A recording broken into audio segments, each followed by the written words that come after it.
शिक्षक समाज का वो किसान होता है जो लोगों के दिमाग में ज्ञान का बीज बोता है। हम आपको शिक्षक, बीज, किसान, आप लगातार देख रहे हैं कि बारिश हो रही है तो कहीं न कहीं स्कूलें भी चालू हो गई अब, और किसान लोग अपने खेत की तरफ जा रहे हैं। तो आप जो मेरे ठीक बगल में देख रहे हैं, ये पंचनामा हो रहा है।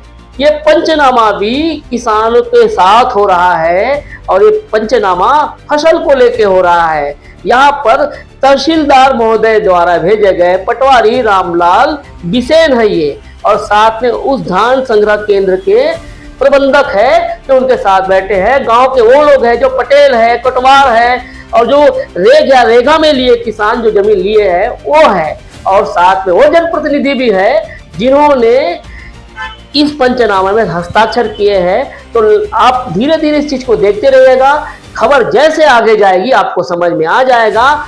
आप जो पंचनामा कर रहे हैं उनको जितना समझने का प्रयास करें, समझे, नहीं समझेंगे तो देख लीजिए उन्होंने पहले पंचनामा के बारे में क्या कहा। यह है रामलाल पटवारी बिसेन, रामलाल बिसेन पटवारी है, देखिए। नीकूराम पटेल दोनों ग्राम चवेली के निवासी हैं। इनके द्वारा 6-7 वर्ष से उपरोक्त भूमि को रेख पर लेकर कृषि कार्य किया जा रहा है, परंतु आज तक उपरोक्त दोनों खातेदारों के ऋण पुस्तिका पर धान नहीं बेचा गया है बताया गया है, ठीक है। परंतु अनीस अहमद के द्वारा वर्ष 21-22 एवं 22-23 है ना में धान स्वयं के द्वारा बेचा गया है। उपरोक्त भूमि के उपज को नहीं बेचा गया, उपरोक्त भूमि की उपज को नहीं बेचा गया। अनीस अहमद के द्वारा कहां से धान बेचा गया है इसकी जानकारी नहीं है, ठीक है। 19 कट्टा 87.60 क्विंटल बिक्री किया गया है।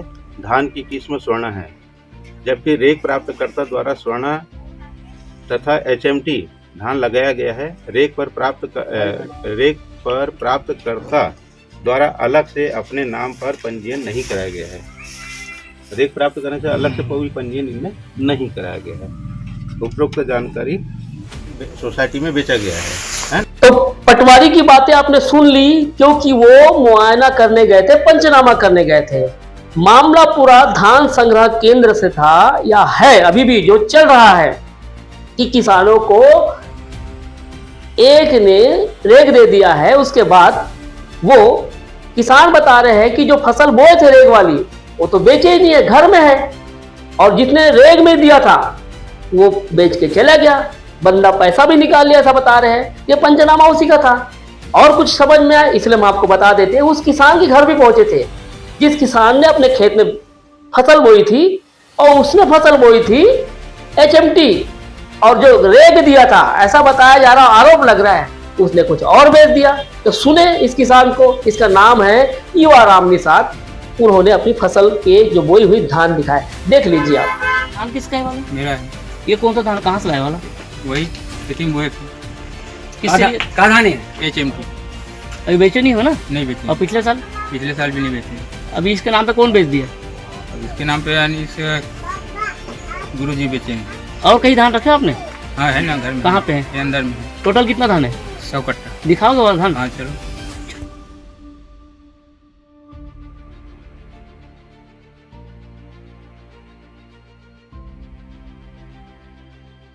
पूरा मामला क्या है इसे जानने के लिए हम परत दर परत इसको जो दिखा रहे हैं उसको देख लिया, आपको जो दिखा रहे हैं उसको भी देख जाइए। ये राजनांदगांव क्षेत्र के जनपद क्षेत्र के ग्राम डुवर्डी कला का मामला है। ये धान खरीदी केंद्र का मामला है, लेकिन किसान जो है वो है चवेली क्षेत्र के। वह जो दो किसान हैं, युवाराम और जौहर राम पटेल, इनको अनीस अहमद गुरुजी जिन्हें कहते हैं, उन्होंने रेक पे दिया था, एग्रीमेंट में बताया जा रहा है। और इनकी जो बातें हुई तो लगभग 6.25 एकड़ जमीन थी जिसमें इन्होंने रेगा में दे दिया था। जिसके बाद बता रहे पिछले 2 सालों से 21-22 से रेक चला रहे हैं, और उसके बाद जो धान बोते हैं वो धान इनके घर में रह जाता है। आरोप लग रहा है अनीस अहमद गुरुजी पे कि वो धान बेच देते हैं। ये पंचनामा उसी का था। और इस धान को जो टोटल अगर रकम देखें तो 1,78,704 रुपए होते हैं। टोटल जो धान था 219 कट्टा जो धान बोया गया था वो HMT था, जो किसान बता रहे हैं, और जो बेचा गया था और स्वर्णा धान था। तो अब देखिए इस बात को लेकर कितना कंफ्यूजन क्रिएट हो रहा है। लेकिन आज 9 महीने होने को आए, इस बात को लेके अभी तक क्लियर नहीं हो पाया, क्योंकि किसान अपना प्रतिवेदन दे रहे हैं, अपना ज्ञापन दे रहे हैं या अपने जो बयान दे रहे हैं वो ठीक है। तहसीलदार साहब ने उनको भेजा, पटवारी जी को, पटवारी के बाद जो बयान लिए वो अलग रहे हैं। उसके बाद नायब तहसीलदार जी गए, उनके बयान पे गुरुजी अनीस अहमद खान ने भी अपना बयान दर्ज कराया कि मैं अपने जगह सही हूँ, लेकिन मुझे पे ऐसे एलिगेशन जबरदस्ती लोग लगा रहे हैं जो पूर्व से उनसे रंजिश रखते हो या फिर कोई तकलीफ में होंगे। तो ठीक है, इनकी बातें भी सुन सकते हैं, पर हम तक बात पहुंची नहीं, इसलिए जो किसान बोले, जो बात 22 दिसंबर की थी, 24 दिसंबर को पंचनामा हुआ।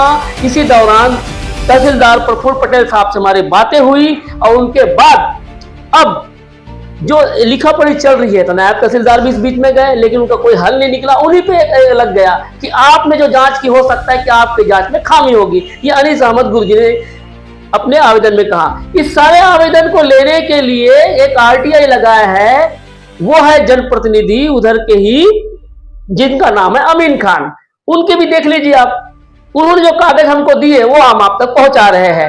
तो एक एक चीज देखते रहिएगा और देखने के बाद जो समझ में आएगा उसे समझने का प्रयास करिएगा, जो समझ में नहीं आए उसे छोड़ देना, क्योंकि हम भी काफी लंबे समय से इसको देख रहे हैं, ऐसे कई वाकयात आ रहे हैं, लेकिन अब ये समझ में हमको भी नहीं आ रहा है। लेकिन अगर गुरुजी पे एलिगेशन लगते हैं तो गुरुजी ऐसे नहीं होते। हमने कहा कि गुरुजी लोगों को शिक्षा देते हैं, लेकिन अगर ऐसे एलिगेशन लग रहे हैं तो गुरुजी को भी स्पष्ट होना चाहिए था, और वो भी कर रहे होंगे, तो हम इस पे कुछ नहीं कर सकते। और जो एलिगेशन लगा रहे हैं तो फिर उन पे कार्रवाई होना चाहिए, क्योंकि किसी पे आरोप मिथ्या लगाना वो भी गलत है, और जो आरोप अगर इनके सही है तो इनको भी नहीं छोड़ना चाहिए, चाहे गुरुजी क्यों ना हो।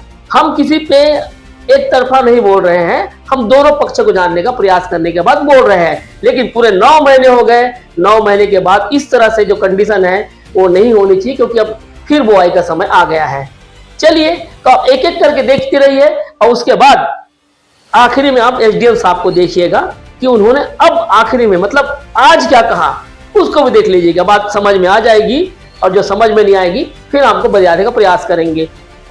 जो जनपद क्षेत्र में अपना प्रतिनिधित्व करते हैं अमीन खान, उन्होंने इसकी जानकारी RTI से मांगी। तो आप देखिए एक के बाद एक दस्तावेज, पहले अमीन खान का नाम आ रहा है कि दस्तावेज उन्होंने मांगे, उसके बाद सारे दस्तावेज उन्होंने जो संबंधित विभाग से मांगे। तो आप देखते रहिए एक एक करके एक एक के बयान, और गुरुजी का भी बयान, मतलब अनीस अहमद खान जो गुरुजी है उनका भी बयान यहाँ पे होगा, जो RTI के माध्यम से निकाले।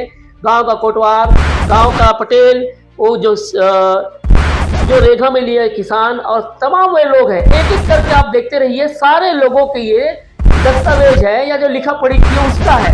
तो हम आपको भी बता रहे हैं, कहीं भी कोई कसर करने छोड़ने की बात हम नहीं करेंगे।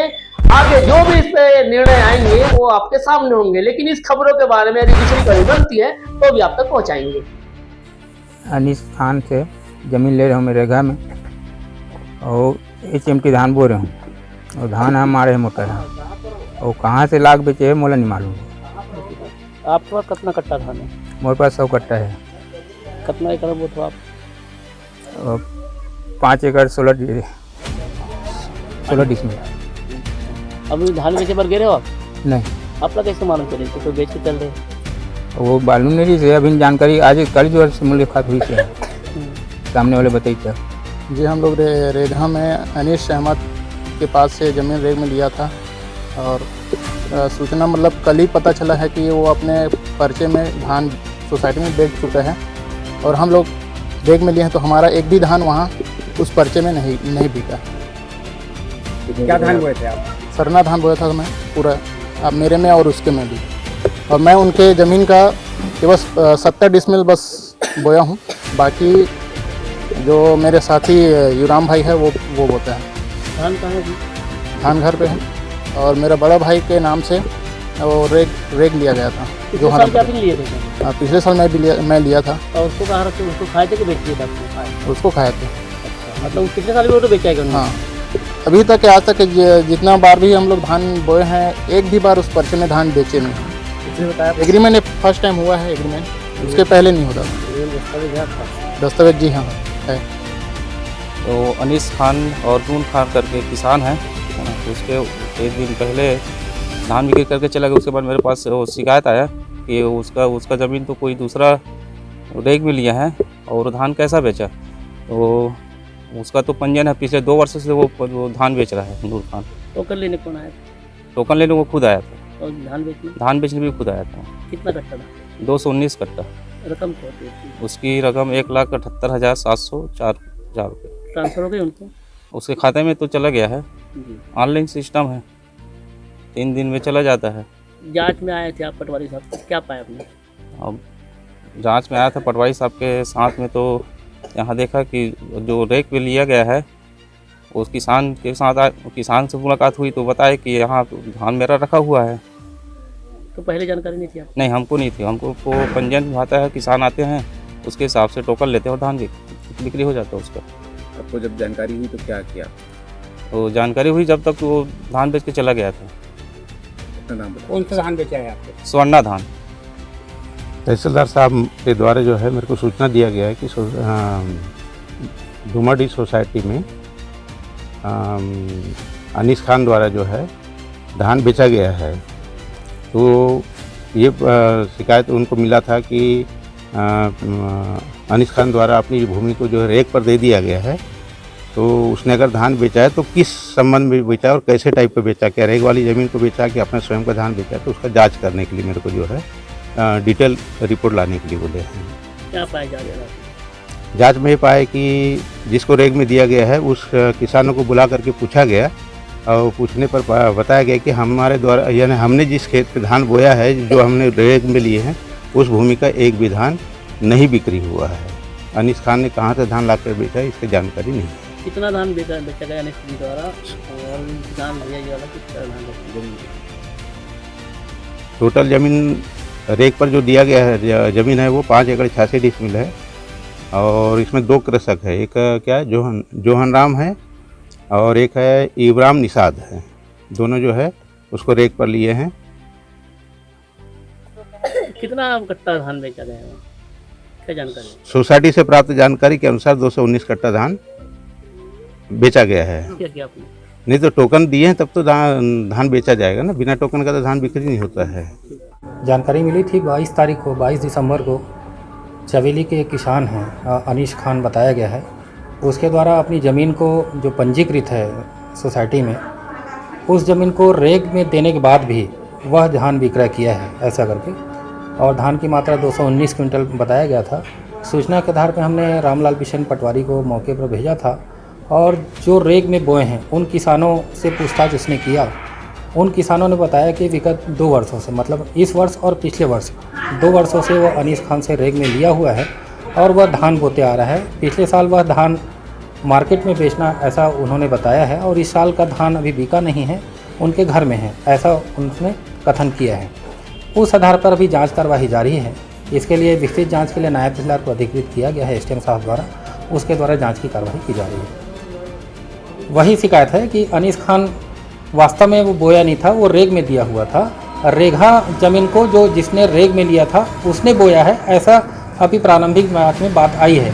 विस्तृत जांच अभी की जा रही है। मुख्य किसान जो पंजीकृत है उसका स्टेटमेंट लिया जाना बाकी है, उसको सूचना दी गई है नायब तहसीलदार के द्वारा। जैसे ही उसके कथन आदि की कार्रवाई होगी, विस्तृत जांच रिपोर्ट सक्षम अधिकारी अर्थात कलेक्टर महोदय खाद्य शाखा को भेजी जाएगी। देखिए, अभी की जो सॉफ्टवेयर व्यवस्था है, किसानों की जैसे ही खरीदी होती है ऑनलाइन भुगतान की कार्रवाई होती है। तो समिति प्रबंधक से मिली जानकारी के अनुसार वो ऑनलाइन प्रक्रिया हो गई है, लेकिन समिति प्रबंधक के माध्यम से उसके आहरण पर रोक लगाने की कार्रवाई भी की गई है। काफ़ी लंबी कवायद हो गई, आज 9 महीने से होने आ रहे हैं, लेकिन अब तक कार्रवाई 10 की स्थिति में, मतलब इसमें हो क्या रहा है? इसमें एक शिकायत हमको प्राप्त हुई थी, अनीस खान करके नाम है उनका। तो उनके द्वारा धान नहीं बेचा गया, नहीं लगाया गया था और धान बेच दिया गया था, ये शिकायत मिली थी।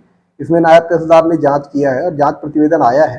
जांच प्रतिवेदन आने के बाद संबंधित व्यक्ति ने नायब तहसीलदार के विरुद्ध में ये जांच प्रतिवेदन के निष्कर्षों के विपरीत कहा है कि उसने धान लगाया था। तो इस संबंध में हम और पड़ताल कर रहे हैं, गांव के जो अन्य साक्ष्य हैं वो एकत्रित कर रहे हैं और ये प्रकरण में उनको नोटिस गया हुआ है। तो जल्दी ही हम ये कार्रवाई करके नियमानुसार कार्रवाई जरूर करेंगे। मनी ट्रांसफर जो होती हो गई होगी सर। अब देखिए, अभी वर्तमान में भूमि किसी के स्वामित्व की है और अपने स्वामित्व की भूमि पे उसने धान विक्रय किया है, तो मनी तो ऑब्वियसली उसको ट्रांसफर हो जाती है। अगर इसमें किसी प्रकार की अनियमितता पाई जाती है तो जो विधिक प्रावधान है उसके अनुरूप कार्रवाई जरूर की जाएगी। प्रदेश के मुख्यमंत्री किसानों को बेहतर लाभ दिलाने के लिए उनकी धान खरीदी पर ज़्यादा फोकस करते हैं। उसके बावजूद भी इस धान संग्रह केंद्र में इस मामले को लेकर 9 महीने लंबित हो चुके हैं। अब तक अधिकारियों ने क्यों संज्ञान नहीं लिया ताकि ये मामला सॉर्ट आउट हो सके। वहीं जिला सहकारी केंद्र बैंक भी इसमें ध्यान देना चाहिए, चाहे वहाँ के अध्यक्ष हो या वहाँ के अधिकारी। आरटीआई में जानकारी मांगने वाले अमीन खान जो सभापति और जनपद सदस्य है, अब सत्ता सरकार भी उन्हीं की है और सवाल भी अब अधिकारियों पर ही खड़े हो रहे हैं।